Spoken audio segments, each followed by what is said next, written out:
স্টারলিংকের সংযোগ ফি হতে পারে ব্যয়বহুল, মাসে গুনতে হবে 12 থেকে 17,000 টাকা। খরচ কমানোর পরামর্শ। গ্লোবালি তাদের প্রাইস অনেক হাই, সেইটা বাংলাদেশের জন্য প্রাইস মডেল হলে বাংলাদেশের জন্য এটা অ্যাফোর্ডেবল হবে না। চট্টগ্রামের মিরসরাই শিল্পাঞ্চলে দক্ষ শ্রমিকের অভাব, কারখানায় পানি সংকট, আমলাতান্ত্রিক জটিলতা এখন বড় challenge. To make it easier for entrepreneurs to develop their business. Investment friendly যে ব্যাপারগুলো আছে সেগুলোর ব্যাপারে সর্বাত্মক আমরা একটা সাপোর্ট চাই গভর্নমেন্টের কাছ থেকে। বান্দরবানের পাহাড়ে সাংগ্রাই উৎসবের প্রস্তুতি, বিহারে পরিচ্ছন্নতার কাজ চলছে, শেষ মুহূর্তের কেনাকাটা।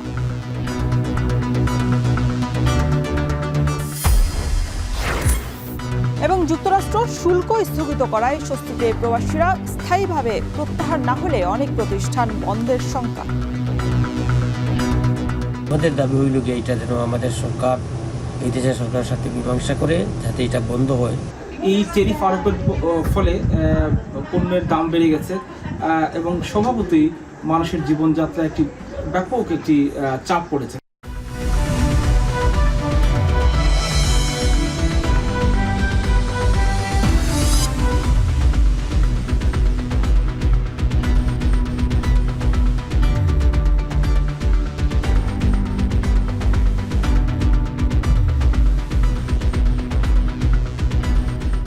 স্বাগত এখন বাজারে। পুরো আয়োজনে আপনাদের সঙ্গে আছি আমি শরীফ রওশন।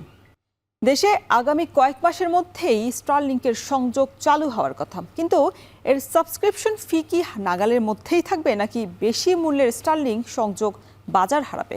বিশেষজ্ঞরা বলছেন ব্রডব্যান্ড ইন্টারনেটের সঙ্গে প্রতিযোগিতা করেই টিকে থাকতে হবে স্যাটেলাইট ভিত্তিক এই সংযোগকে। কত খরচ হবে স্টারলিংক সংযোগে, এই প্রশ্নের উত্তরই খুঁজেছেন সহকর্মী নাজমুস সাকিব।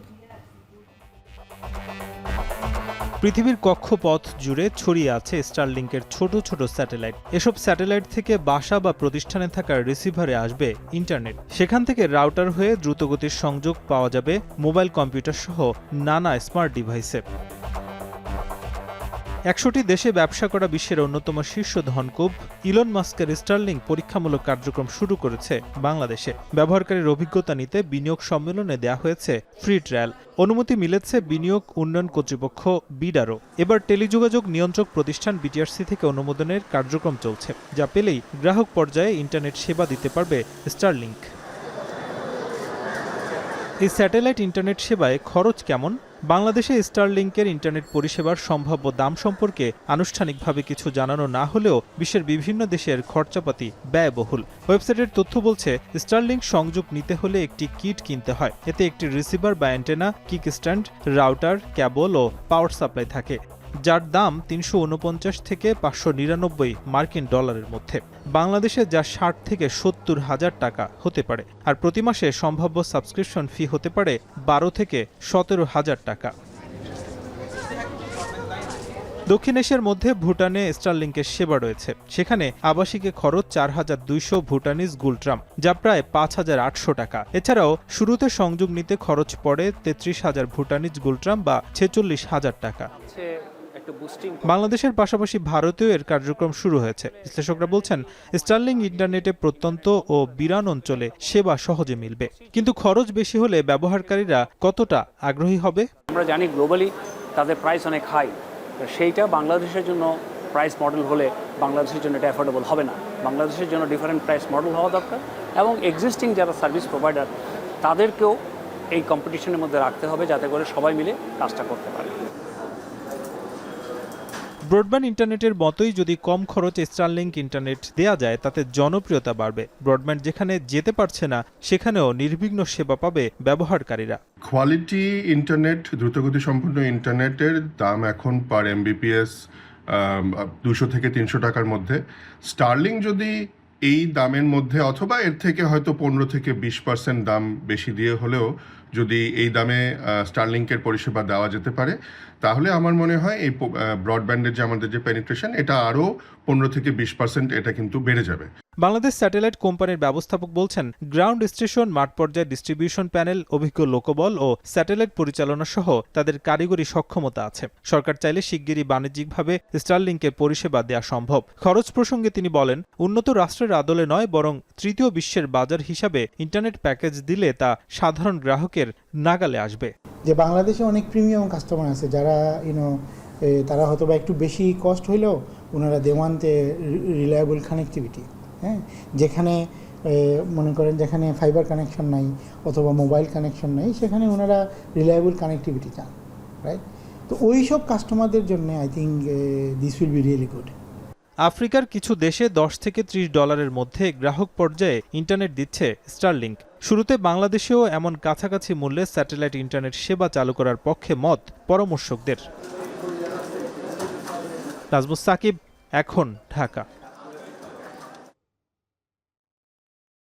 7 বছরে 11টি দেশি বিদেশি কারখানা চালু হয়েছে চট্টগ্রামের মিরসরাইয়ে, দেশের সর্ববৃহৎ ইকোনমিক জোনে।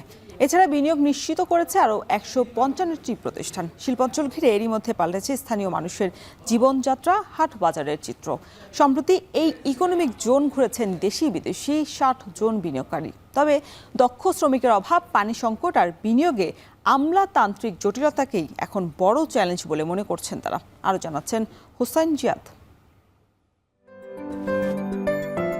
মিরসরাইয়ে সমুদ্র উপকূল ঘেরা নয়নাভিরাম পরিবেশে প্রায় 30,000 একর জুড়ে দেশের বৃহত্তম এই অর্থনৈতিক অঞ্চল। বিশাল বিশাল কারখানা, নির্মাণ কর্মযোগ্য শ্রমিকদের আনাগোনা আর ভবিষ্যতে সমৃদ্ধ অর্থনীতির হাতছানি। প্রশ্ন হচ্ছে, 7 বছরে কতটুকু এগোলো এই অর্থনৈতিক অঞ্চল? কাঙ্ক্ষিত বিনিয়োগ, জ্বালানি, নিরাপত্তা, বিনিয়োগকারীদের সন্তুষ্টি কি পেয়েছে আশানুরূপ, নাকি হতাশার বেড়াজাল? বেজা কর্তৃপক্ষ বলছে, Asian Paints, Marico, Nippon, McDonald সহ দেশি বিদেশি মোট 11টি কারখানা উৎপাদনে গিয়েছে। তৈরি হচ্ছে আরও 28টি কারখানা। এছাড়া বিনিয়োগ নিশ্চিত করেছে 155টি প্রতিষ্ঠান। আলোচনা চলছে প্রায় $19 বিলিয়ন বিনিয়োগ নিয়ে। সম্প্রতি এই ইকোনমিক জোন পরিদর্শন করেছেন 60 জন বিদেশি বিনিয়োগকারী, যা আগামীতে বড় ধরনের পরিবর্তনের আভাস দিচ্ছে। তবে কারখানা স্থাপনের পর সবচেয়ে বড় সমস্যা হিসাবে দেখা দিয়েছে পানি স্বল্পতা আর দক্ষ শ্রমিকের অভাব। বিদেশি বিনিয়োগকারীরা জোর দিচ্ছেন আমলাতান্ত্রিক জটিলতা, রাজনৈতিক স্থিতিশীলতা আর আর্থিক সুবিধা নিশ্চিতের উপর। Bangladesh has a lot of opportunities. I think that's what I want to say. But if whether that's investment friendly or not, that's yet to be seen. Because like in order to be investment friendly, you have to see also like whether it's really it's easier. Challenging country, but what I see and what you are doing, what I read in the newspapers, that you are doing your utmost best to make it easier for entrepreneurs to develop their business. আমরা চাই one stop একটা solution হবে, যে আমাদের সকল ধরনের licensing থেকে শুরু করে সকল ধরনের ব্যুরোক্রেটিক যে ব্যাপারগুলো আছে, মানে ইনভেস্টমেন্ট ফ্রেন্ডলি যে ব্যাপারগুলো আছে, সেগুলোর ব্যাপারে সর্বাত্মক আমরা একটা সাপোর্ট চাই গভর্নমেন্টের কাছ থেকে। বর্তমানে স্বল্প মেয়াদে 2 বছরের পরিকল্পনা নিয়ে এগোচ্ছে বেজা, যেখানে 1500 একর জুড়ে কারখানা স্থাপন ও উৎপাদন নিশ্চিত করতে চায় সরকার। এখানে বিনিয়োগকারীদের এক একজনকে 5 একর থেকে শুরু করে 500 একর পর্যন্ত জায়গা দেয়া সম্ভব হচ্ছে।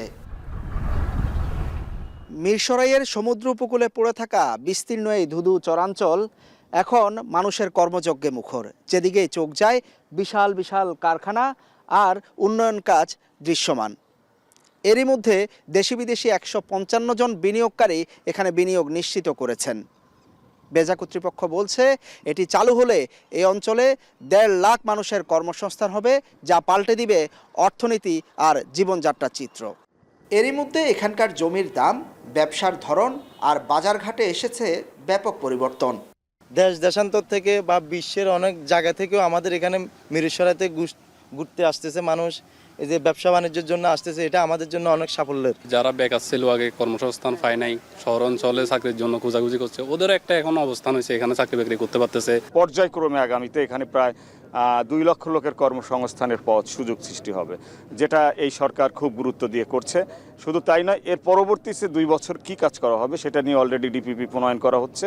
বিশেষ করে আমরা জোন 7 যেটা আমরা এবং জোন একটা ইপিপিপি যেটা জোন হবে ইন্টারন্যাশনাল লেভেলে, সেখানেও আমরা ডিপিপি প্রণয়নের কাজ বেজা থেকে ইতিমধ্যে উদ্যোগ গ্রহণ করা হচ্ছে। পানি সংকট ও দক্ষ শ্রমিকের অভাবের কথা স্বীকার করে বেজা বলছে এরই মধ্যে দৈনিক 600 মিলিয়ন লিটার পানি সংগ্রহ প্রকল্পের কাজ চলছে। ইকোনমিক জোনকে ঘিরে মিরসরাই, সীতাকুণ্ড ও সোনাগাজী এই 3 উপজেলায় 3টি পরিকল্পিত টাউনশিপ তৈরির উদ্যোগ নিয়েছে সরকার। চলছে মাস্টার প্ল্যান তৈরির কাজ। এতে শ্রমিক সংকট দূর হবে বলে আশা তাদের।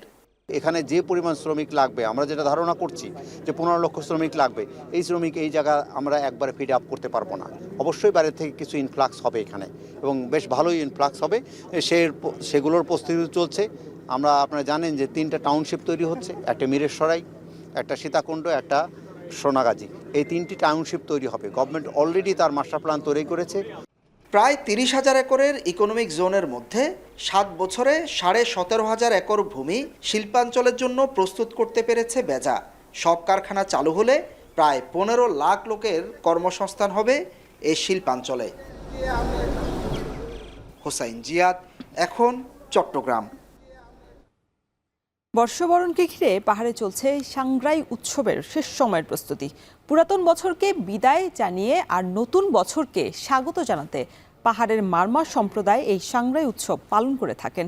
উৎসবকে ঘিরে পাহাড়ি পল্লীগুলোতে চলছে নানা আয়োজন। শেষ মুহূর্তের কেনাকাটায় ব্যস্ত সময় পার করছেন মারমা তরুণ তরুণীরা। বান্দরবান থেকে আরও জানাচ্ছেন রিজবি রাহাত। পার্বত্যাঞ্চলের বাসিন্দা মারমা সম্প্রদায়ের অন্যতম ধর্মীয় উৎসব সাংগ্রাই। নতুন বছরকে স্বাগত জানানোর এই উৎসব আর মাত্র কয়েকদিন পরেই শুরু হবে। তারই প্রেক্ষিতে মারমা পল্লীগুলো এখন নানা আয়োজনে ব্যস্ত। বিভিন্ন ক্যাং ও বিহারে চলছে পরিষ্কার পরিচ্ছন্নতার কাজ। উৎসবকে ঘিরে মারমা তরুণ তরুণীদের মধ্যে বইছে আনন্দের আবহ। সবাই মেয়েরা প্রস্তুতি নিচ্ছে, এখনো প্রস্তুতি চলতেছে, সামনেও আরো প্রস্তুতি চলবে। আমরা শুধু অপেক্ষায় আছি আমাদের সাংগ্রাইটা কখন হবে। আমরা অনেক ফ্রেন্ডরা মিলে ঘুরবো, খাবো, তারপর হচ্ছে অনেক আনন্দ করবো। জ্যেষ্ঠ থেকে শুরু করে একেবারে বাচ্চা কাচ্চা পর্যন্ত সবাই মিলে কেনাকাটার যে আনন্দ, সেটা আমরা এখন থেকেই শুরু করে দিয়েছি। সাংগ্রাইকে ঘিরে চলছে শেষ মুহূর্তের কেনাকাটা। বেচা বিক্রি বাড়ায় খুশি ব্যবসায়ীরা। কতগুলো বেশি চলে আমাদের সাংগ্রাইয়ের জন্য আর কি, আর টুকটাক আমাদের 3 পিসও চলে। বছরে আমাদের আগের তুলনায় বেচা কেনাটা বুম পড়ে গেছে বেশি। উৎসবের 7 দিনব্যাপী বর্ণাঢ্য আয়োজনের কথা জানালেন আয়োজক কমিটির সভাপতি। আর উৎসবকে নিরাপদ ও নির্বিঘ্ন করতে নানা পদক্ষেপ নেয়ার কথা জানায় পুলিশ। 7 দিনের একটা কর্মসূচি গ্রহণ করেছি। 13 তারিখে র্যালির মাধ্যমে এবং 14 তারিখে বুদ্ধ স্নানের মাধ্যমে আমাদের কর্মসূচিগুলো আমরা পালন করব। 3 স্তরের আমাদের নিরাপত্তা ব্যবস্থা আছে।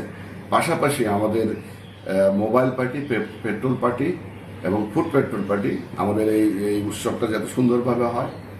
আগামী 12 থেকে 18 এপ্রিল জলকেলি, পিঠা তৈরি, বৌদ্ধ মূর্তি স্নান, বয়স্ক পূজা, হাজারো প্রদীপ প্রজ্বলন ও নিজস্ব ঐতিহ্যবাহী সাংস্কৃতিক অনুষ্ঠানের মধ্য দিয়ে নতুন বছরকে বরণ করবেন মারমারা। এখন বান্দরবান। অনেকটা শখের বশেই ডিজিটাল মার্কেটিংয়ে যুক্ত হচ্ছেন তরুণ তরুণীরা। দেশি বিদেশি গ্রাহকের সেবা পৌঁছে দিতে দিনরাত কাজ করছেন তারা। কুমিল্লায় সাধারণ শিক্ষায় পড়াশোনা করেও $1,000 মিলিয়ন এই বাজারে ডিজিটাল মার্কেটিং এক্সপার্ট হয়ে উঠছেন তরুণরা। এখাতে দক্ষ কর্মী বাড়ালে দেশের অর্থনীতিতে গুরুত্বপূর্ণ ভূমিকা রাখবে ডিজিটাল মার্কেটিং। খালেদ সাইফুল্লাহর প্রতিবেদন, ক্যামেরায় ছিলেন বাসির আহমেদ। পড়াশোনার পাশাপাশি উপার্জনের জন্য ডিজিটাল মার্কেটিংয়ে যুক্ত হচ্ছে শিক্ষার্থীরা। দ্রুত বর্ধনশীল এ খাত থেকে কুমিল্লার তরুণরা বছরে আয় করছে প্রায় $30 মিলিয়ন। এ খাতে যুক্ত হয়েছে প্রায় 5,000 কর্মী। কঠোর পরিশ্রম, ধৈর্য আর চ্যালেঞ্জ নেয়ার সক্ষমতা তরুণদের এ পথে এনে দিচ্ছে সফলতা। কাজের সুযোগ তৈরি হয়েছে social media marketing, search engine optimization, content marketing ও ইমেল মার্কেটিংয়ে। একটা ট্রেনিং সেন্টার হয়তো আপনাকে ডিজাইনের টুলগুলো শিখিয়ে দিবে, বা ডিজাইনের যে আপনার যে ক্রিয়েটিভিটি, আপনার যে ইংলিশ কমিউনিকেশন, এটা তো আর কোনো ট্রেনিং সেন্টার আপনাকে শেখানো সম্ভব না। এটা আপনি নিজে নিজে প্র্যাকটিস করতে করতে ট্রাই করলে হবে আশা করি।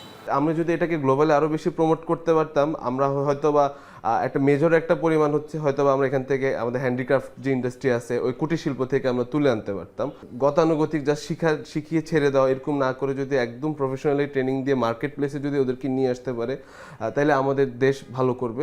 বিটিআরসির তথ্যানুযায়ী দেশে ইন্টারনেট ব্যবহারকারীর সংখ্যা 13,28 লাখ। দ্রুত বিকাশমান এই শিল্প বছরে 20% করে বৃদ্ধি পাচ্ছে। এর মাধ্যমে স্বাবলম্বী হচ্ছেন প্রান্তিক পর্যায়ের নারীরাও। সেশন ওয়াইজ ট্রেনিং দিল, দেন হচ্ছে একটা বাজেট ওনাদেরকে যদি দিয়ে দেয়, সিস্টেম করা যেত, তাহলে মেয়েরাও একটা ইয়া পেত যে না এটা সরকার অনুমোদিত, এটা ট্রাস্টেবল, ইভেন তার ফ্যামিলিও তখন তাকে অ্যালো করবে। যারা পড়ালেখা কমপ্লিট করছে, বাসা বা ফ্যামিলির জন্য জব করতে পারে না, অনলাইনে বিশেষ করে আপনার এফ-কমার্স এটা আমাদের বোনদের জন্য একটা অফুরন্ত সম্ভাবনা হতে পারে। 2025 সালের মধ্যে বাংলাদেশের ই কমার্স খাতের বাজার $3 বিলিয়ন পৌঁছাবে। প্রযুক্তি খাতে বৈদেশিক মুদ্রা আহরণের সম্ভাবনা কাজে লাগাতে ডাটা সায়েন্স নির্ভর প্রতিষ্ঠান গড়ে তোলার আহ্বান বিশ্লেষকদের। একই সঙ্গে পরামর্শ দেন তরুণদের আগ্রহী করতে প্রাতিষ্ঠানিক শিক্ষা ও তদারকি বাড়ানোর। গার্মেন্টসের মতো ডিজিটাল মার্কেটিংয়ের যে সেক্টরটা, তো এই দিক দিয়ে যদি আমরা একটা ইনস্টিটিউট করতে পারি এবং সেই ইনস্টিটিউটে আমরা টেকনোলজিক্যাল যদি সাউন্ড ভালো ভালো শিক্ষক নিয়োগ দিয়ে আমরা ওখানে যদি স্টুডেন্টদেরকে পড়াশোনা করাই, অ্যাজ ওয়েল অ্যাজ ট্রেনিং, কিছু অ্যাপ্লিকেশন প্রোগ্রামসের মাধ্যমে কিছু ট্রেনিং সিস্টেম যদি চালু করতে পারি, আমাদের বাংলাদেশে দক্ষ জনশক্তি গড়ে উঠবে। যদি এনে কষ্ট করেন, যদি প্যাশন থাকে, যদি ডিসিপ্লিনে মধ্যে থাকেন, তাহলে আপনার অ্যাকচুয়ালি বেকার থাকতে হবে না। আপনি নর্মাল জব অফলাইনে যে পরিমাণ ইনকাম করবেন, এই সেক্টরে এর থেকে কয়েক গুণ ইনকাম করা সম্ভব। প্রাতিষ্ঠানিকভাবে একাডেমিক স্কিল বাড়ানো গেলে দেশের সবচেয়ে বড় শিল্প খাত হিসেবে পরিণত হবে ডিজিটাল মার্কেটিং, এমনটাই মনে করছেন সংশ্লিষ্টরা। খালেদ সাইফুল্লাহ, এখন, কুমিল্লা। নববর্ষের আগে চাঁদপুরের বাজারে কমেছে মাছের সরবরাহ। কেজিতে বেশিরভাগ মাছের দাম বেড়েছে 20 থেকে 50 টাকা পর্যন্ত। এদিকে সিলেটেও বাড়তি দামে বিক্রি হচ্ছে মাছ। এ নিয়ে বিস্তারিত জানাতে আমাদের সাথে চাঁদপুর ওয়্যারলেস বাজার থেকে যুক্ত হচ্ছেন তালহা জুবাইর এবং সিলেটের কাজীর বাজার থেকে যুক্ত হচ্ছেন সন্দীপন শুভ। তবে শুরুতেই তালহা, আপনার কাছে জানতে চাই বাজারে কোন মাছের দাম কেমন বিক্রি হচ্ছে এবং বিশেষ করে পহেলা বৈশাখের আগে ইলিশ মাছের চাহিদা কেমন দেখছেন বাজারে?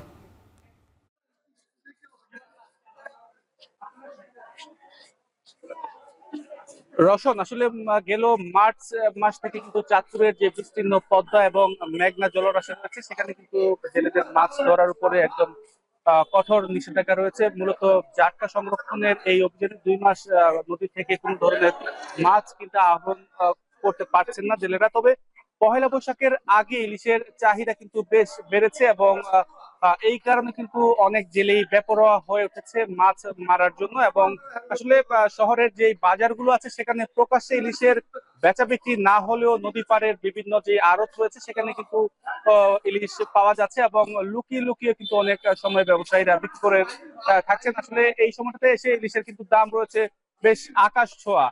ছোট, মাঝারি কিংবা বড় সাইজের যে ইলিশ রয়েছে সেখানে কিন্তু মাঝারি সাইজের ইলিশ প্রতি পিস ইলিশ কিন্তু 1200 থেকে 1500 কিংবা 2000 টাকা ধরে বিক্রি করা হচ্ছে এবং 1 কেজি ওজনের ইলিশ কিন্তু বিক্রি করা হচ্ছে 3000 থেকে শুরু করে 3500 টাকা পর্যন্ত। তাছাড়া আমি আছি এই মুহূর্তে চাঁদপুরের ওয়্যারলেস বাজারে। শহরের এই বাজারটি বেশ জনপ্রিয় সকালবেলার মাছের বাজার হিসেবে, কিন্তু যেহেতু নদীতে মাছ ধরার নিষেধাজ্ঞা রয়েছে সেই কারণে কিন্তু নদীর উপরে যেই এই অঞ্চলের মানুষের মাছের যোগানের একটা নির্ভরতা রয়েছে সেখানে কিন্তু কিছুটা কমেছে। তাছাড়া এখন চৈত্র মাস চলায় কিন্তু যেই জলাশয় রয়েছে যেখানে মাছ চাষাবাদ করা হয়ে থাকে সেইখানেও কিন্তু মাছের মজুদ কমেছে বলে কিন্তু জানিয়েছেন ব্যবসায়ীরা। এর ফলশ্রুতিতে কিন্তু মাছের যোগানও কিন্তু কমেছে এবং এই কারণে মাছের যে বিভিন্ন ধরনের মাছ রয়েছে বাজারে দেখতে পাওয়া যাচ্ছে সেখানে কিন্তু চাহিদার তুলনায় যোগান কম থাকায় কিন্তু প্রতি কেজি মাছে বিভিন্ন ধরনের মাছে কিন্তু 20 থেকে 50 টাকা পর্যন্ত কেজিতে বেড়েছে। আসলে আমি যদি একটু জানাই যেখানে আজকের বাজারে তেলাপিয়া মাছ বিক্রি করা হচ্ছে 190 থেকে শুরু করে 250 টাকা পর্যন্ত। তাছাড়া কার্প জাতীয় মাছ, রুই, মৃগেল কিংবা কাতল মাছ ছোট থেকে বড় সাইজের যে মাছ দেখতে পাওয়া যাচ্ছে বাজারে, সেখানে কিন্তু 380 থেকে শুরু করে 500 টাকা পর্যন্ত কিন্তু কেজিতে বিক্রি করা হচ্ছে। তাছাড়া পাবদা চাষকৃত যে পাবদা মাছ রয়েছে সেখানে কিন্তু 350 টাকা ধরে কিন্তু বিক্রি করা হচ্ছে। আসলে নদীর মাছের উপরে কিন্তু এই অঞ্চলের মানুষ কিছুটা নির্ভরশীল হয়ে থাকে, যেহেতু এখন নদীতে মাছের সরবরাহ নেই, তার কারণে কিন্তু নির্ভর করা লাগছে চাষকৃত মাছের উপরে কিন্তু। তো সবকিছু মিলে আসলে পহেলা বৈশাখের আগে মাছের যে মানুষের যে প্রত্যাশিত কিংবা চাহিদা যে বৃদ্ধি পেয়েছে, সেই তুলনায় কিন্তু মাছের দাম কিন্তু আসলে অনেকটাই বেড়েছে বলে জানিয়েছেন ব্যবসায়ীরা, এবং তারা বলছেন যে এই পহেলা বৈশাখের আগে যদি মাছের সরবরাহ যদি স্বাভাবিক না হয় তাহলে কিন্তু দাম আরো কিছুটা বাড়তে পারে বলে কিন্তু তারা মনে করছেন। তো সবকিছু মিলিয়ে রওশন, এই ছিল আমার কাছে চাঁদপুর থেকে। চাঁদপুরের মাছের বাজার পরিস্থিতি জানাচ্ছিলেন তালহা জুবাইর। সন্দীপন শুভ, আপনার কাছে জানতে চাই, আপনি তো সিলেটের কাজীর বাজারে আছেন, সেখানে কি পরিস্থিতি দেখছেন আর ক্রেতা উপস্থিতি কেমন চোখে পড়ছে? রওশন, আর মাত্র 2 দিন বাদেই কিন্তু বাঙালির বড় উৎসব পহেলা বৈশাখ নববর্ষ। বাংলা নববর্ষকে সামনে রেখে এই মুহূর্তে বেশ জমজমাট হয়ে উঠেছে মাছের বাজার, যেহেতু বলা হয়ে থাকে মাছে ভাতেই বাঙালি, এবং সেই মাছের জন্য কিন্তু আমরা দেখতে পাচ্ছি ক্রেতা সমাগম বেড়েছে। তবে যে বিষয়টি সবচেয়ে লক্ষণীয় বা শুরুতে জানিয়ে রাখতে চাই, মাছের বাজারের দাম কিন্তু এই মুহূর্তে অনেকটাই চড়া রয়েছে। বিশেষ করে যেটিকে মাছের রাজা বলা হয়ে থাকে সেই ইলিশ মাছ কিন্তু বৈশাখ আসলেই চাহিদা বেড়ে যায়, মানুষের অনেক বেশি চাহিদা থাকায় এটির দাম কিন্তু প্রতি বছরই আমরা দেখি যে বাড়ে। এবছরও কিন্তু আমরা এখানে সকাল থেকে এসে যেটি জানলাম যে সকাল থেকেই দাম বৃদ্ধি পাচ্ছে, এবং প্রতি কেজিতে কিন্তু 100 থেকে 150 টাকা করে বেশি দামে বিক্রি হচ্ছে এখানে। এবং যেমনটি সবার চাহিদা থাকে যে চাঁদপুরের ইলিশ খাওয়ার যে একটি প্রবণতা বা আগ্রহ থাকে, সেই চাঁদপুরের ইলিশ কিন্তু এই মুহূর্তে আর পাওয়া যাচ্ছে না এখানে, এবং চাঁদপুরের ইলিশ পাওয়া গেলেও কিন্তু খুবই বেশি দামে বিক্রি হচ্ছে, 2600, 2700, 2800 টাকা পর্যন্ত খুচরা বাজারে বিক্রি হচ্ছে। এবং চাঁদপুরের ইলিশ না থাকায় কিন্তু চিটাগাংয়ের যে ইলিশ, চট্টগ্রামের ইলিশের প্রতিও কিন্তু মানুষের আগ্রহ বেড়েছে।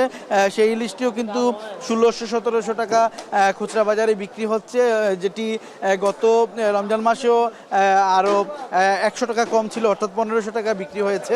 এই মাসে কিন্তু এটা 1600 টাকা বিক্রি হচ্ছে। এর পাশাপাশি যদি আমি রুইয়ের কথা বলে থাকি, বিভিন্ন আকার এবং মানভেদে কিন্তু রুইয়ের দামও কিন্তু বেড়েছে। রুই মাছ 350 থেকে 450 টাকা পর্যন্ত কেজি দরে বিক্রি হচ্ছে। এর পাশাপাশি দাম বেড়েছে চিংড়ি মাছেরও। চিংড়ি মাছ কিন্তু আজকের বাজারে 800 থেকে 1100 টাকা পর্যন্ত দরে বিক্রি হচ্ছে, যেটি কেজি প্রতি 50 টাকা বেড়েছে। এর পাশাপাশি যদি আমি অন্যান্য মাছের কথা বলি, সেক্ষেত্রে কিছু কিছু মাছের দাম কিন্তু স্থিতিশীল রয়েছে, যেমন পাঙ্গাস মাছ এখানে আমরা দেখতে পাচ্ছি। সেই পাঙ্গাস মাছের দাম কিন্তু আজকে বাজারে কিন্তু 160 থেকে 170 টাকায় বিক্রি হচ্ছে। এর পাশাপাশি তেলাপিয়া মাছের দামও কিন্তু 150 থেকে 180 টাকা কেজি দরে বিক্রি হচ্ছে। আমি যদি আরও কয়েকটি মাছের কথা বলতে চাই, বিশেষ করে পাবদা মাছ যেটি রয়েছে, সেই পাবদা মাছের দামও কিন্তু আমরা দেখেছি যে মোটামুটি স্থিতিশীল রয়েছে। তবে যেটির কথা না বললে না হয়, সেটি হচ্ছে ইলিশ মাছ। সেই ইলিশ মাছের দাম বেড়েছে, রুই মাছেরও কিন্তু দাম বেড়েছে। তাই নববর্ষকে সামনে রেখে চাহিদা যেমন বেড়েছে, মাছের দামও কিন্তু বেড়েছে। রওশন, এই ছিল আমার কাছে সিলেটের মাছ বাজারের সর্বশেষ সরবরাহ। এদিকে রেলের সার্বিক মান উন্নয়নের লক্ষ্যে বিভিন্ন কার্যক্রম পরিদর্শনে চট্টগ্রামে এসেছেন রেল উপদেষ্টা ফজল কবির খান। এই মুহূর্তে পাহাড়তলীর ওয়াগন মেরামত এবং কারখানা এবং ডিজেল ওয়ার্কশপ পরিদর্শন করছেন তিনি। সেখানে আছেন সহকর্মী কাজী মাহফুজ। চলে যাচ্ছি তার কাছে। মাহফুজ, জানাবেন রেলওয়ে পরিদর্শনে কোন বিষয়গুলোকে গুরুত্ব দেওয়া হচ্ছে? রওশন, আপনি জানেন যে দীর্ঘ 2 যুগ ধরেই কিন্তু বাংলাদেশ রেলওয়ের একটি প্রচলিত প্রথা, সেটি হচ্ছে আয় থেকে ব্যয় বেশি, অর্থাৎ যে পরিমাণ রেল আয় করে তার চেয়ে 2 থেকে আড়াই গুণ বেশি ব্যয় করে। সেই জায়গাতে আসলে রেলকে কিভাবে লাভজনক করা যায়, একই সাথে অপরিকল্পিত ব্যয় কিভাবে বন্ধ করা যায়, সার্বিক বিষয়গুলো দেখার জন্যই মূলত রেল পথ উপদেষ্টা ফজল কবির খান আজ চট্টগ্রামের রেলওয়ে পূর্বাঞ্চলের পাহাড়তলী অংশে যে ওয়াগন মেরামত কারখানা রয়েছে সেগুলো পরিদর্শনে এসেছেন। একই সাথে ওনার আজকের পুরো দিনের যে কর্মসূচি, সেখানে আমরা দেখেছি সংশ্লিষ্ট কর্মকর্তা অংশীজনদের সাথেও তিনি মত বিনিময় করবেন। আসলে রেলের সার্বিক যে মান উন্নয়ন সেটি কিভাবে করা যায়, সেই বিষয়গুলো তিনি আজকের এই মত বিনিময় সভা এবং পরিদর্শনের মধ্য দিয়ে সংশ্লিষ্ট দপ্তরগুলোর সাথে কথা বলবেন, এমনটি আমরা জানতে পেরেছি। এই মুহূর্তে তিনি আসলে ওয়াগন মেরামত যে কারখানা রয়েছে সেটি পরিদর্শন করছেন, এবং এই পরিদর্শন পদ্ধতি আসলে এখানে কোচগুলো কিভাবে এখানে ব্যবস্থাপনা রয়েছে, পাশাপাশি আসলে এখানকার যে কোনো ধরনের অনিয়ম রয়েছে কিনা কিংবা দুর্নীতি রয়েছে কিনা সেই বিষয়গুলো কিন্তু তিনি খতিয়ে দেখছেন। পাশাপাশি আপনার মাধ্যমে বলে রাখি যে বাংলাদেশ রেলওয়ে পূর্বাঞ্চলের আসলে যে পরিমাণ সম্পদ রয়েছে সেই সম্পদগুলোর যথাযথ ব্যবহার হচ্ছে কিনা, পাশাপাশি অপরিকল্পিত কোনো ব্যয় এখানে হয় কিনা সে বিষয়গুলো কিন্তু তিনি দেখছেন। পরবর্তীতে আসলে পদক্ষেপ গ্রহণ করবেন তেমনটি আমরা সংশ্লিষ্ট যারা কর্মকর্তা রয়েছে তাদের সাথে কথা বলে জানতে পেরেছি। বাংলাদেশ রেলওয়েতে আসলে এখানে একটা প্রচলিত প্রথা রয়েছে যে যাত্রী পরিবহনের ক্ষেত্রে রেলওয়ে যে পরিমাণ আয় করেন সে পাশাপাশি তার চেয়ে বেশি আয় করে থাকেন মূলত পণ্য পরিবহনের ক্ষেত্রে। এমন অবস্থায় আসলে এখানে দাবিও উঠেছে যে পণ্য পরিবহনের ক্ষেত্রে রেলওয়ের যে ব্যবস্থাপনা যে সেটিও যেন আরও বেশি বাড়ানো হয়, এমনটি কিন্তু দীর্ঘদিন ধরেই এরকম প্রস্তাবনা আসছিল, সেটিও কিন্তু তিনি দেখছেন এবং কিভাবে আসলে রেলের আয় বাড়ানো যায় সেই বিষয়গুলো নিয়েই মূলত আজকের এই রেলপথ উপদেষ্টার চট্টগ্রামের পূর্বাঞ্চলের পরিদর্শন কার্যক্রম এবং সেটি সে যে মতবিনিময় সভা রয়েছে সেখানে হয়তো সার্বিক বিষয়গুলো নিয়ে কথা বলবেন রেলপথ উপদেষ্টা। নমস্কার। রেলের সার্বিক মান উন্নয়নের লক্ষ্যে চট্টগ্রামে বিভিন্ন কার্যক্রম পরিদর্শন করছেন রেল উপদেষ্টা। এই বিষয়ে বিস্তারিত জানাতে আমাদের সাথে যুক্ত ছিলেন সহকর্মী কাজী মাহফুজ। এবার অন্য প্রসঙ্গ, দেশের বিভিন্ন অঞ্চলের গাছে গাছে আমের কুটি ছোট বড় আকৃতিও পেয়েছে, তবে আমের রাজধানী খ্যাত চাঁপাইনবাবগঞ্জের কিছু এলাকায় ব্যতিক্রমও চোখে পড়ে। শাখায় শাখায় ঝুলছে বড় বড় আম। 12 মাস এই আম পাওয়া যায় বলে বাজারে কদরও অনেক বেশি। কাটিমন জাতের এই আম প্রতি কেজি বিক্রি হচ্ছে 350 থেকে 400 টাকা দরে। সোহান মাহমুদের পাঠানো তথ্য ও ছবিতে দেখুন বিস্তারিত। মৌসুমী আম আসতে এখনো দেরি, তবে ইতোমধ্যে চাঁপাইনবাবগঞ্জের বেশ কিছু বাগানে ঝুলছে 12 মাসি আম। ইউটিউব দেখে অকালের আম চাষে উদ্বুদ্ধ হন গোমস্তাপুর উপজেলার এক কৃষক। পার্শ্ববর্তী উপজেলা নাচলের এলাইপুর এলাকায় লিজ নিয়ে 20 বিঘা জমিতে করেন 12 মাসি আমের বাগান। ফলনও হয়েছে ভালো, শাখায় শাখায় ঝুলছে অসময়ের আম। হাটবাজার সহ বিক্রি করেন অনলাইনেও। তার মতে জেলার অনেকে করছেন 12 মাসি এই কাটিমন আমের বাগান। স্থানীয় বাজারে প্রতি কেজি বিক্রি হচ্ছে 350 থেকে 400 টাকা দরে। কাটিং একটা প্রুনিং করার পরে সার পানি দিয়ে স্প্রে করার পরে 2 মাস পরে মুকুল আসে। এবছরে আশা করছি আপনার কি 10-12 লক্ষ টাকা খরচ হবে, 20 থেকে 25 লক্ষ টাকার আম হারভেস্ট করা হবে। কাটিমন আমের বেশিরভাগই বিক্রি হচ্ছে অনলাইনে। বাগান থেকেও আম কিনে নিয়ে যান দেশের নানা প্রান্তের ব্যবসায়ীরা। উৎপাদন থেকে বিপণন পর্যন্ত নানা কাজে কর্মসংস্থান হচ্ছে স্থানীয় শ্রমিকদের। এই আমটা মানুষ খেয়ে অনেক সুস্বাদু এবং ভালো মনে করেছে।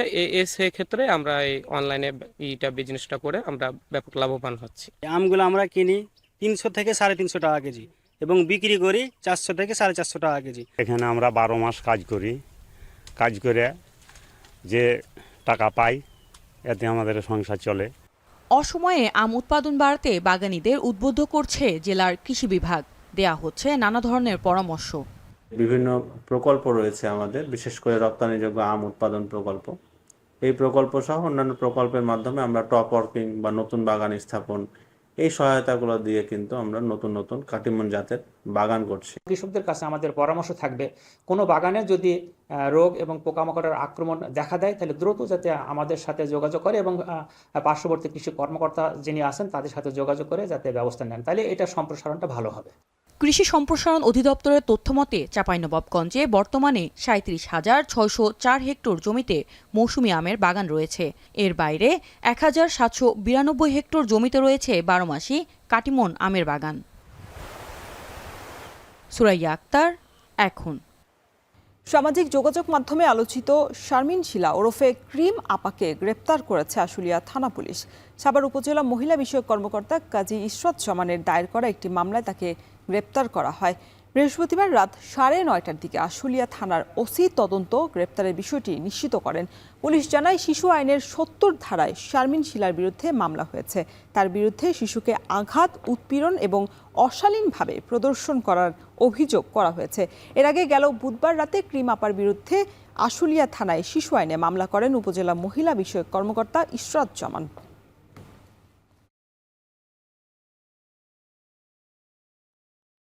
ময়মনসিংহের গফরগাঁওয়ের বিএনপি নেতা সুজন এবং ছাত্র দলের 2 নেতাকে কুপিয়েছে সন্ত্রাসীরা।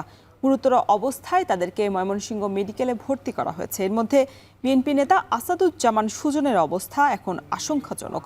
পুলিশ জানায়, বৃহস্পতিবার রাতে ময়মনসিংহের গফরগাঁও উপজেলার পাগলা থানার বিএনপি নেতা আসাদুজ্জামান সুজন, ছাত্রদলের সহ সভাপতি এম রহমান সফল এবং ছাত্রদল নেতা জোবায়েদ হোসেন স্বপ্নিলের ওপর অতর্কিত হামলা চালায় একই এলাকার বহিষ্কৃত বিএনপি নেতা কবির সরকার এবং তার সহযোগীরা।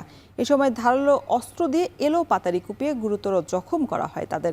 আহতদের উদ্ধার করে প্রথমে গফরগাঁও স্বাস্থ্য কমপ্লেক্স এবং পরে ময়মনসিংহ মেডিকেলে আনা হয়। অতিরিক্ত রক্তক্ষরণের ফলেই বিএনপি নেতা সুজনের অবস্থা আশঙ্কাজনক বলে জানিয়েছেন কর্তব্যরত চিকিৎসক। এবার আন্তর্জাতিক।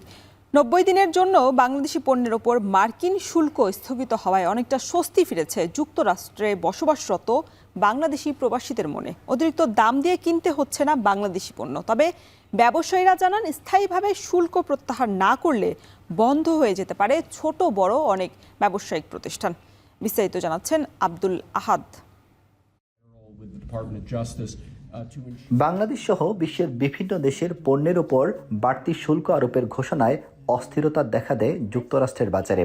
এতে ব্যাপক সমালোচনায় পড়ে ট্রাম্প প্রশাসন। বিরোধী দল ছাড়াও নিজ দলের অনেক আইন প্রণেতা প্রেসিডেন্ট ট্রাম্পের এই সিদ্ধান্তের বিরোধিতা করেন। পরিস্থিতি সামাল দিতে সিদ্ধান্ত থেকে পিছু হটেছেন ট্রাম্প। প্রায় 75টি দেশের ওপর থেকে 90 দিনের জন্য শুল্ক স্থগিত করেন তিনি। তবে শুধুমাত্র চীনের ওপর তা বাড়িয়ে করা হয়েছে 125%।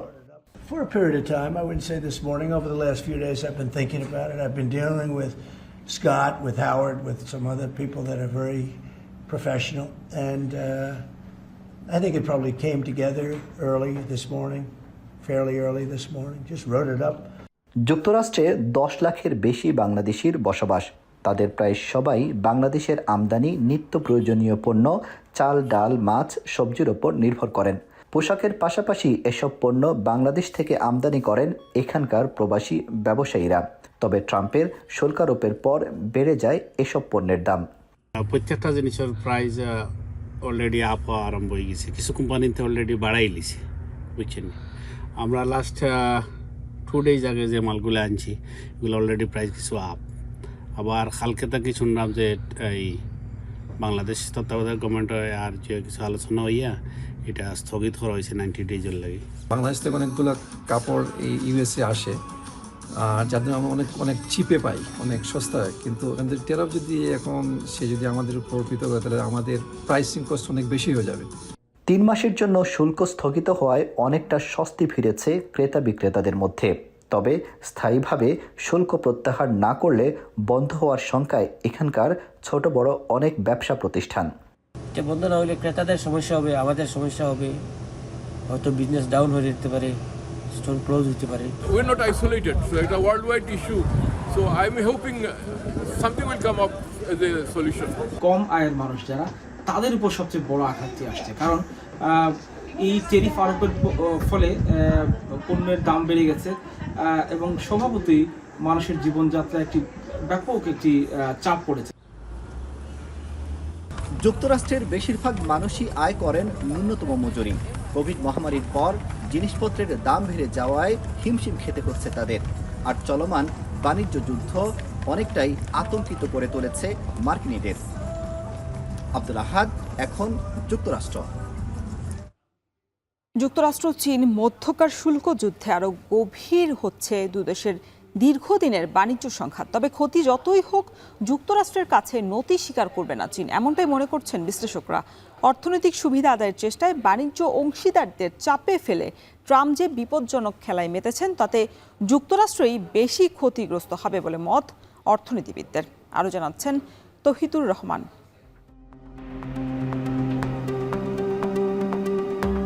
বৈশ্বিক অর্থনীতি থেকে শুরু করে ভূ রাজনীতি, 2 ময়দানেই যুক্তরাষ্ট্র চীন মধ্যকার আধিপত্য লড়াই বহু পুরনো। ওয়াশিংটনকে টপকে বিশ্ব মোড়ল হওয়ার খায়েশ যেমন বেজিংয়ের রয়েছে, তেমনি চীনকে পিছিয়ে রাখতে মরিয়া যুক্তরাষ্ট্রও। এভাবেই যুগ যুগ ধরে চিরপ্রতিদ্বন্দ্বী হিসেবেই পরিচিত চীন যুক্তরাষ্ট্র। চির প্রতিদ্বন্দ্বিতার মধ্যে 2024 সালে যুক্তরাষ্ট্র চীনের মধ্যে পণ্য বাণিজ্য হয়েছে 58,500 কোটি মার্কিন ডলার মূল্যের, যেখানে চীনের তুলনায় অনেক বেশি পরিমাণে পণ্য আমদানি করেছে যুক্তরাষ্ট্র। তবে আগের বছরের তুলনায় দুদেশের বাণিজ্য ঘাটতি $29,500 কোটি ডলার। এমন পরিস্থিতির মধ্যেই 2025 সালে এসে বিশ্বের সবচেয়ে শক্তিধর অর্থনীতির দেশ যুক্তরাষ্ট্র চীনের মধ্যে শুল্ক যুদ্ধ পৌঁছেছে চরমে, যেখানে কেউ কাউকেই ছাড় দিতে নারাজ। কয়েক গুণ বাড়িয়ে পাল্টাপাল্টি শুল্ক কার্যকর করেছে উভয় পক্ষই। এর মধ্যে চীনকে বাদ দিয়ে বাকি দেশগুলোর উপর আরোপ করা সম্পূরক শুল্ক 90 দিনের মার্কিন স্থগিতাদেশে ওয়াশিংটন বেইজিংয়ের মধ্যকার বাণিজ্য যুদ্ধ উত্তেজনার পারদ তুঙ্গে। চীনা নেতা শি জিনপিং এবং মার্কিন প্রেসিডেন্ট ডোনাল্ড ট্রাম্পের মধ্যে এই শুল্কযুদ্ধ নতুন নয়। প্রথমবার ক্ষমতায় আসার পর 2018 সালে চীন থেকে আমদানি করা সৌর প্যানেলের উপর 30% শুল্ক আরোপ করে বাণিজ্য যুদ্ধ শুরু করেছিলেন ট্রাম্প। দ্বিতীয় মেয়াদে ক্ষমতায় এসে ধাপে ধাপে চীনা পণ্য আমদানিতে 125% শুল্ক কার্যকর করলেন মার্কিন প্রেসিডেন্ট। যুক্তরাষ্ট্র এভাবে বাণিজ্য যুদ্ধ চালিয়ে যাওয়ার উপর জোর দিলে এর শেষ দেখার হুঁশিয়ারি চীনের। তা শুধু নিজেদের স্বার্থেই নয়, বরং আন্তর্জাতিক বাণিজ্য নীতি এবং বহুপাক্ষিক বাণিজ্য ব্যবস্থা রক্ষায় ওয়াশিংটনের সঙ্গে বাণিজ্য লড়াই থেকে পিছু হটতে চায় না বলে দাবি বেইজিংয়ের। 我们绝不会坐视中国人民的正当权益被剥夺，绝不会坐视国际经贸规则和多边贸易体制被破坏。如果美方执意打关税战、贸易战，中方必将奉陪到底。শি জিনপিংয়ের সঙ্গে ডোনাল্ড ট্রাম্পের বাণিজ্য সংঘাত আরও গভীর হচ্ছে। এই অবস্থায় বিশ্লেষকরা মনে করছেন যুক্তরাষ্ট্রের কাছে নতি স্বীকার করবে না চীন, কারণ বেইজিং বিশ্বাস করে ছাড়কে দুর্বলতা হিসেবে দেখেন ট্রাম্প। তাই নতি স্বীকার করা মানে নিজেদের জন্য বিপদ ডেকে আনা। অন্যদিকে ট্রাম্পের এই শুল্কযুদ্ধকে অত্যন্ত বিপজ্জনক খেলা হিসেবে দেখছেন অর্থনীতিবিদরা, যার কারণে অর্থনৈতিক ও ডলার আধিপত্যে যুক্তরাষ্ট্রের পতনের শঙ্কা বাড়ছে। I think as a result, he's playing a very dangerous game, and as you can see, it's a political theater in the sense that he's trying to dramatize to exert extreme pressure, and so that he can get. চীন থেকে যুক্তরাষ্ট্রে 2016 সালে মোট আমদানির পরিমাণ 21% হলেও দীর্ঘ বাণিজ্য বৈরিতায় 2024 সালে তা কমে নেমে আসে 13%। বর্তমানে শুল্কযুদ্ধ চরম পর্যায়ে পৌঁছানোয় ওয়াশিংটন আমদানি আরও কমিয়ে দিলে বেইজিং ক্ষতিগ্রস্ত হবে বলেও শঙ্কা অনেক বিশ্লেষকের। তাই অন্যান্য বাজার দিয়ে চীন এই ঘাটতি মেটানোর চেষ্টা করবে বলেও ধারণা করা হচ্ছে। এমনকি অন্য দেশ হয়ে চীনা পণ্যই যুক্তরাষ্ট্রে পুনরপ্তানির সম্ভাবনাও প্রকট বলে মনে করছেন অনেক বিশ্লেষক। তৌহিদুর রহমান, এখন বিশ্ব। যুক্তরাষ্ট্রের নিউ ইয়র্কের হ্যাডসন নদীতে যাত্রীবাহী হেলিকপ্টার বিধ্বস্ত হয়ে 3 শিশুসহ 6 জন নিহত হয়েছে। এর মধ্যে 5 যাত্রী একই পরিবারের। স্পেন থেকে যুক্তরাষ্ট্রে ঘুরতে এসেছিলেন তারা, বাকি একজন পাইলট। নিউ ইয়র্ক পুলিশ জানায় হেলিকপ্টারটি নিউ জার্সির দিকে যাচ্ছিল। জর্জ ওয়াশিংটন ব্রিজ পার হওয়ার পরই নিয়ন্ত্রণ হারিয়ে ফেলে। এরপরই ঘটে দুর্ঘটনাটি। খবর পেয়ে দ্রুত উদ্ধারকর্মীরা সেখানে যান, তবে ঘটনাস্থলেই 4 জন নিহত হয়েছে বলে জানায় নিউ ইয়র্ক পুলিশ। বাকি 2 জন হাসপাতালে আনার পর মারা যান। নিহতের পরিবারের পরিচয় এখনও প্রকাশ করা হয়নি। দুর্ঘটনার কারণ জানতে তদন্ত চলছে বলে জানায় দেশটির ফেডারেল এভিয়েশন।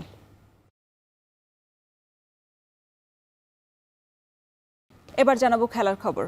ডিপিএলে ফিক্সিংয়ের গুঞ্জন ওঠায় এবার খেপলেন জাতীয় দলের সাবেক তারকা ক্রিকেটার ইমরুল কায়েস। বললেন, যারা এসবের সঙ্গে জড়িত তাদের উচিত ক্রিকেট ছেড়ে অন্য পেশায় চলে যাওয়া। এসব কাণ্ড দেশের ক্রিকেট ধ্বংস করছে বলেও মনে করেন ইমরুল। বাকিটা জানাবেন ওয়াসিউল হক পান্থ। এটা হওয়া উচিত না। বাংলাদেশ ক্রিকেটে যেটা হচ্ছে বা যেটা করেছে, এটা আমার কাছে মনে হয় সম্পূর্ণ একটা অনৈতিক কাজ করেছে। কারণ একটা দেশের ক্রিকেটকে আপনি বৃদ্ধাঙ্গুল দেখাচ্ছেন। বৃদ্ধাঙ্গুলই বটে, নতুবা হোম অফ ক্রিকেটে বোর্ড কর্তাদের নাকের ডগায় বসে অমন কাণ্ড ঘটানোর সাহস কি করে পান ক্রিকেটাররা? নিলেন না, এখনো নিচ্ছেন না। গেল বুধবার গুলশান ক্রিকেট ক্লাব এবং শাইনপুকুর ক্রিকেট ক্লাবের মধ্যকার ম্যাচের পর সবার নাকেই লাগে ফিক্সিংয়ের দুর্গন্ধ। তারকা ক্রিকেটার থেকে শুরু করে সাধারণ মানুষ, সামাজিক যোগাযোগ মাধ্যমে সবাই তোলেন ছি ছি রব। এবারে আউট হয়ে যাবে। ঘরোয়া ক্রিকেটে এমন ঘটনা দেশের ক্রিকেটকে ধ্বংসের দ্বার প্রান্তে নিয়ে যাবে বলে মনে করেন জাতীয় দলের সাবেক ওপেনার ইমরুল কায়েস।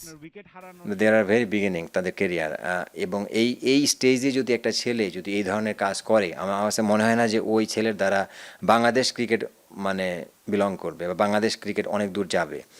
তো এরকম মেন্টালিটি থাকলে আমার মনে হয় ক্রিকেট না খেলে অন্য মানে পেশা বেছে নেওয়া ভালো, তাহলে দেশের ক্রিকেটের জন্য ভালো হবে ও নিজের জন্য ভালো হবে। ঘরোয়া ক্রিকেটে ক্রিকেটারদের পারিশ্রমিক নিয়ে প্রতিবারই টালবাহানা করে ক্লাবগুলো, যেটি ফিক্সিংয়ের অনুঘটক হতে পারে বলে মনে করেন এই বাঁহাতি ব্যাটার। দিন শেষে তো আপনাকে ম্যাটার করে টাকা। আপনি যদি খেলে টাকা না পান, আপনার ফ্যামিলি চালাতে হবে। ফ্যামিলি না চালালে আপনি কি করবেন? আপনার ডিফারেন্ট পেশা বেছে নিতে হবে, বা এই পেশার ভিতরে কীভাবে অনৈতিক কাজ করা যায় সেটাই করতে হবে। কিভাবে অল্প টাইমে শর্ট মানি মেক করা যায় সেটাই করতে হবে। তো এগুলোই হচ্ছে আসলে আলটিমেটলি। নিয়মিত এমন ঘটনা ঘটতে থাকলে কর্পোরেট দলগুলো মুখ ফিরিয়ে নিবে বলে মত ইমরুল কায়েসের। মনক্ষুণ্ণ হয়েছে কালকের ম্যাচ দেখে, আমরা সবাই দেখতেছিলাম খেলাটা, কারণ ওই খেলাটার উপরে কিন্তু আমাদের অগ্রণী ব্যাংকের রেজাল্ট ডিপেন্ড করছিল কি হবে। অগ্রণী ব্যাংক টিমটা কিন্তু ফার্স্টে হচ্ছিল না, এটাকে আমরা অনেক কষ্ট করে চেয়ারম্যানকে রাজি করা এই টিমটাকে এবছর করেছি। এখন যদি এই টিমটার সাথে এইভাবে হয় যে আমরা পয়েন্ট ভালো থেকেও আমরা কোয়ালিফাই করতে পারতেছি না বিকজ অফ এই নোংরামির কারণে, তো এগুলো যদি হয় তাহলে আসলে ওই টিমগুলো তো আপনার তাদের মানে হোপের জায়গাটা নষ্ট হয়ে যাবে। ফিক্সিংয়ের গুঞ্জন ওঠার পর গুলশান ও শাহিনপুকুরের ম্যাচটি নিয়ে তদন্তের ঘোষণা দিয়েছে বিসিবি। সেটির ফলাফলের দিকে তাকিয়ে সবাই। পদক্ষেপ যদি না নেয় এই ধরনের অপরাধ হতেই থাকবে বাংলাদেশ ক্রিকেটে। ওয়াসিউল হক পান্থ, এখন, ঢাকা। শেষ করছি এখন বাজার, তার আগে শিরোনামগুলো জানিয়ে দিচ্ছি আরও একবার। স্টারলিংকের সংযোগ ফি হতে পারে ব্যয়বহুল, মাসে গুনতে হবে 12 থেকে 17,000 টাকা, খরচ কমানোর পরামর্শ। গ্লোবালি তাদের প্রাইস অনেক হাই, সেইটা বাংলাদেশের জন্য প্রাইস মডেল হলে বাংলাদেশের জন্য এটা অ্যাফোর্ডেবল হবে না। চট্টগ্রামের মিরসরাই শিল্প অঞ্চলে দক্ষ শ্রমিকের অভাব, কারখানায় পানি সংকট, আমলাতান্ত্রিক জটিলতাও এখন বড় challenge. To make it easier for entrepreneurs to develop their business. Investment friendly যে ব্যাপারগুলো আছে সেগুলোর ব্যাপারে সর্বাত্মক আমরা একটা সাপোর্ট চাই গভর্নমেন্টের কাছ থেকে। বর্ষবরণে বান্দরবানের পাহাড়ে সাংরাই উৎসবের প্রস্তুতি, বিহারে পরিচ্ছন্নতার কাজ চলছে, শেষ মুহূর্তের কেনাকাটা। এবং যুক্তরাষ্ট্র শুল্ক স্থগিত করায় স্বস্তিতে প্রবাসীরা, স্থায়ীভাবে প্রত্যাহার না হলে অনেক প্রতিষ্ঠান বন্ধের শঙ্কা। সব একটা আতঙ্কের মধ্যে আছেন, কারণ প্রত্যেকটা জিনিসের প্রাইস অলরেডি আপ হওয়া আরম্ভ হয়ে গেছে, কিছু কোম্পানিতে অলরেডি বাড়াই লিছে। আমাদের দাবি হইল কি এটা যেন আমাদের সরকার এই দেশের সরকারের সাথে মীমাংসা করে যাতে এটা বন্ধ হয়। এই ছিল এখন বাজারের আয়োজনে। এখন টেলিভিশন ওয়েবসাইটে দেখতে ভিজিট করুন www.ekhon.tv। এছাড়া ফেসবুকে দেখতে ভিজিট করুন facebook.com/tv.ekhon এবং ইউটিউবে দেখতে ভিজিট করুন youtube.com/c/ekhon tv।